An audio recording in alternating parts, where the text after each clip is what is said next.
Television news, हर खबरों पर बाज जैसी तेज नजर। नमस्कार, मेरा नाम है हसनैन जकी और आप देख रहे हैं दरभंगा टेलीविजन न्यूज की खास पेशकश दुनियादारी।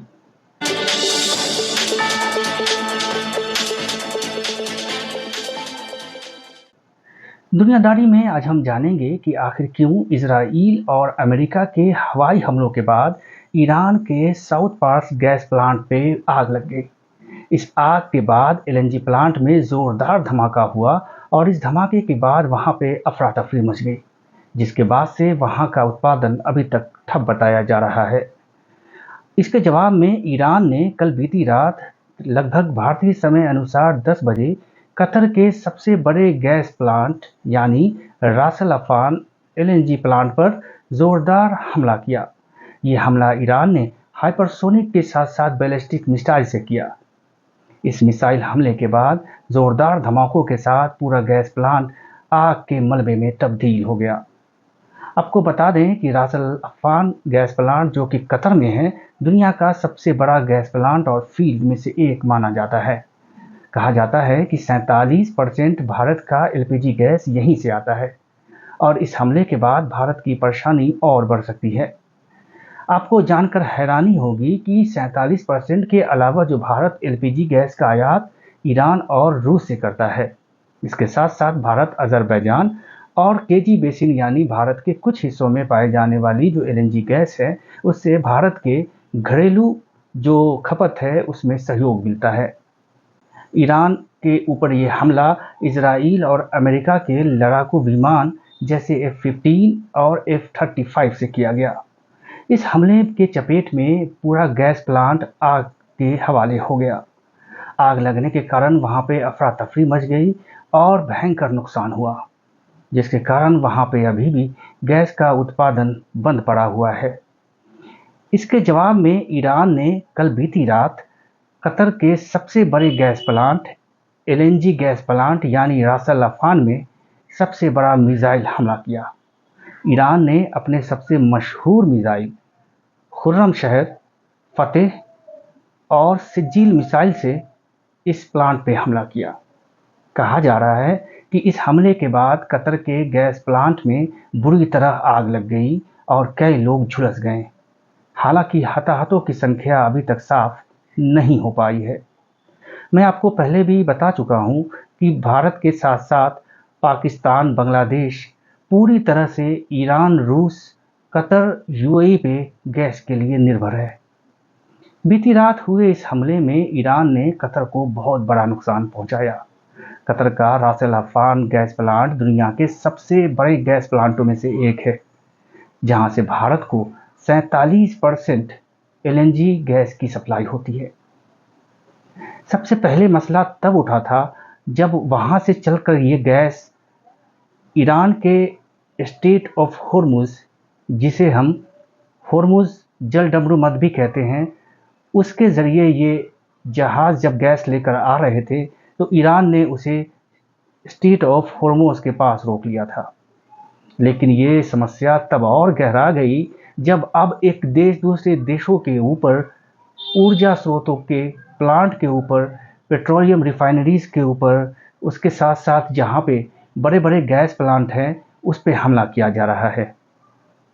इजराइल, अमेरिका मिलकर ईरान के रिफाइनरीज और गैस प्लांट पे हमले कर रहे हैं, तो वहीं ईरान, कतर, बहरीन, सऊदी अरब, कुवैत के साथ साथ यूएई यानी यूनाइटेड अरब अमीरात में भी उनके ऊर्जा स्रोतों जैसे गैस प्लांट, पेट्रोलियम रिफाइनरीज पे हमला कर रहा है। इस युद्ध का असर अब भारत में भी दिखना शुरू हो गया है। दरभंगा जैसे छोटे शहरों में भी आम आदमी तक अब गैस सिलेंडरों का पहुंचना पहले के इतना सरल और आसान नहीं रहा। मैं आपको बता दूं कि पहले कहा जाता था कि रोटी, कपड़ा और मकान ये दुनिया की सबसे बुनियादी चीज़ें हैं जिसके वजह से इंसान इस धरती पर जीवित रह सकता है। लेकिन आखिर रोटी बनाने के लिए हमने अपने आप को तब्दील करके, हमने प्रकृति से समझौता करके खुद को ऐसा ढाल लिया कि पूरी निर्भरता हमारी गैस के सिलेंडरों या पेट्रोलियम प्रोडक्ट्स पे हो गई। आपको जानकर हैरानी होगी कि इस युद्ध के कारण आज भारत में पेट्रोल की कीमत बढ़ चुकी है। अंतर्राष्ट्रीय स्तर पर आज पर बैरल पेट्रोलियम की कीमत $110 पहुंच गया। उम्मीद की जा रही है कि गैस के साथ साथ पेट्रोलियम प्रोडक्ट भी इसका अपना रंग दिखाएगा। ये बढ़ती महंगाई या वैश्विक मंदी की ओर धकेल सकता है। आपको बता दें कि विश्व में जो आर्थिक मंदी या वैश्विक मंदी आती है वो मंदी होती है जिसके कारण तेलों का दाम बढ़ना, गैसों का दाम बढ़ना, किसी आपदा का आना या फिर किसी युद्ध के कारण गैस और पेट्रोलियम के दाम जब बढ़ते हैं तो उससे महंगाई या वैश्विक मंदी आने का खतरा बरकरार रहता है। हालांकि आज दरभंगा टेलीविज़न न्यूज़ की टीम ने कुछ गैस एजेंसियों के पास जाकर उसकी विजुअल्स लिए और ये जाना कि आखिर क्या यहाँ की वास्तविक स्थिति है। दरभंगा टेलीविज़न न्यूज़ की टीम जब पहुंची तो वहां देखा कि लोगों को गैस सिलेंडर्स बड़ी आसानी से मिल रहे हैं। लोगों ने लाइन में लगाकर अपने अपने एलपीजी सिलेंडर को प्राप्त किया। मैं आपको 2 दिनों से अपडेट कर रहा हूँ, पिछले 2 दिनों से अपडेट कर रहा हूँ कि जिला आपूर्ति पदाधिकारी लगातार प्रेस कॉन्फ्रेंस करके ये आज की जो वास्तविक स्थिति है वो जनता को रूबरू करा रहे हैं। उन्होंने ये भी बताया कि कालाबाजारी के साथ साथ जमाखोरी या किसी भी तरह की धांधली को बर्दाश्त नहीं किया जाएगा। सबसे पहले आपको हम बताते हैं कि आखिर स्ट्रेट ऑफ होर्मुज क्या है और इसका भारत से क्या लेना देना है। स्ट्रेट ऑफ होर्मुज आपको समझाने के लिए मैं ये बताना चाहूँगा कि जब हम किसी हाईवे का इस्तेमाल करते हैं तो उस पर 4 या 6 लेन होती हैं, यानी 4 या 6 लेन होती है। उसके बाद जब हम एक शहर से दूसरे शहर के अंदर प्रवेश कर रहे होते हैं तो वहाँ पे एक टोल प्लाजा लगा होता है।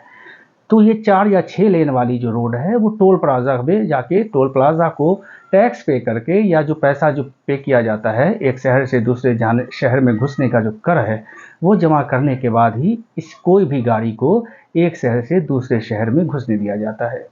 उसी तरह जहाँ पे फारस की खाड़ी है यानी गल्फ ऑफ पर्शिया जिसको हम पारस की खाड़ी भी बोलते हैं, वहाँ पे एक बहुत छोटा सा एक जगह है जो संकरी जगह है, उसी को स्ट्रेट ऑफ होर्मुज कहा जाता है। यानी वहाँ पे समंदर की जो चौड़ाई है वो बहुत बड़ा से धीरे धीरे धीरे करके बहुत छोटा हो जाता है और वहाँ पे एक आप कह सकते हैं कि टोल नाका टाइप का एक वहाँ की एक बंदरगाह पे स्ट्रेट ऑफ होर्मुज में वहाँ पे एक टोल टैक्स लेने के लिए ईरान की सरकार ने वहाँ पे एक बंदरगाह बनाया और वहाँ पे एक टोल टैक्स नाका बनाया जो कि बंदरगाह पे ऑपरेट करती है और किसी भी जहाज़ को उस रास्ते से गुजरने की मंजूरी देती है।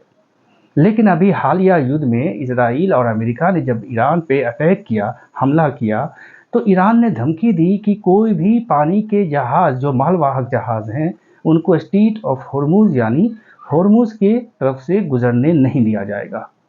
आपको जानकर हैरानी होगी कि 20% यानी 20% जो मालवाहक जहाज़ है दुनिया की जो माल की सप्लाई है वो स्ट्रेट ऑफ होर्मुज के तरफ से होकर ही गुजरती है। भारत, बांग्लादेश, पाकिस्तान, श्रीलंका जैसे सरीखे देशों में जो माल यहाँ पहुँचते हैं, चाहे वो पेट्रोलियम प्रोडक्ट्स हो, चाहे गैस हो, चाहे अन्य सामान हो, वो स्ट्रेट ऑफ होर्मुज होकर ही आते हैं, जो कि फ़िलहाल ईरान ने बंद कर रखा है। इसी स्ट्रेट ऑफ होर्मुज को खुलवाने के लिए अमेरिका और इजराइल लगातार ईरान पे दबाव बना रहा है और साथ में उस पर बमबारी कर रहा है ताकि ईरान मजबूर होकर स्ट्रेट ऑफ होर्मुज को खोल दे ताकि किसी भी देश को कोई परेशानी या मुश्किल का सामना न करना पड़े। अब बताते हैं कि आखिर क्यों स्ट्रेट ऑफ होर्मुज के खुलने के बाद भी दुनिया में गैस की किल्लत बरकरार रहेगी। मैं आपको बता दूं कि जो कल बीती रात को इजराइल और अमेरिका के लड़ाकू जहाज़ों ने जिस गैस फील्ड यानी साउथ पार्स गैस फील्ड पे अटैक किया है ईरान के अंदर, वो दुनिया के सबसे बड़े और विशाल गैस फील्डों में से एक है, जिस पे हमला करके इजराइल और अमेरिका ने ईरान की नाराज़गी मोल ले ली। इसके जवाब में ईरान ने कल बीती रात को रात करीब 11 बजे दर्जनों बैलिस्टिक और हाइपरसोनिक मिसाइल कतर के रास लफान गैस प्लांट पर दागी, जिससे वहां पे भयंकर आग लग गई और अफरा तफरी का माहौल हो गया, जिसकी वजह से वहां अभी गैस का उत्पादन बंद है। उम्मीद की जा रही है कि जिस तरह के हालात और वैश्विक संकट बरकरार है, विश्व में मंदी और महंगाई बढ़ सकती है। इस तरह के अभी भारत के हालात है तो यहाँ पे चैत नवरात्रि के साथ साथ ईद का मौसम आ रहा है। ऐसे में अगर आपने अपने गैस कार्ड का या फिर जो कंज्यूमर नंबर है उसका केवाईसी आपने नहीं करवाया है, तो अपना केवाईसी गैस कार्ड के लिए ज़रूर जाकर करवा लें।